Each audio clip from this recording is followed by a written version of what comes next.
Friends, मैं प्रीतिराज। अभी आपको पता है पुदीना वाला गाना बहुत चल रहा है, पुदीना हाँ हाँ हाँ।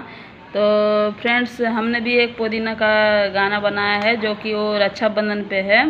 तो बहुत जल्दी वो रिलीज होने वाला है। ओके के बेटर मैं उसका सॉन्ग गा करके बताती हूँ।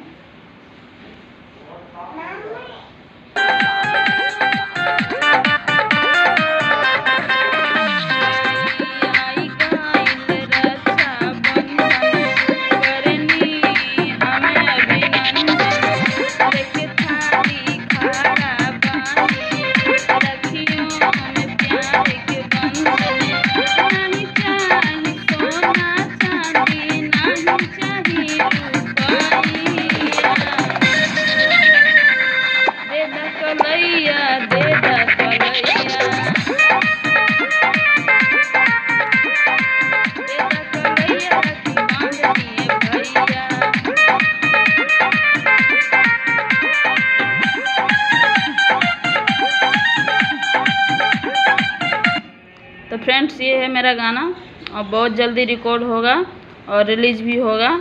तो प्लीज़ सपोर्ट करें।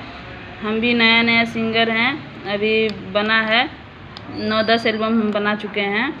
तो हमारा भी आप प्यार दें, दुलार दें, हमको भी सपोर्ट करें जो हम आगे बढ़ सकें। तो प्लीज़ आप भी स्वस्थ रहिए, अच्छे रहिए। हम यही भगवान से दुआ करेंगे कि आपका भी गाना हिट हो, हमारा भी साथ दीजिए। हम भी कुछ आगे बढ़ के दिखाना चाहते हैं। Okay friends.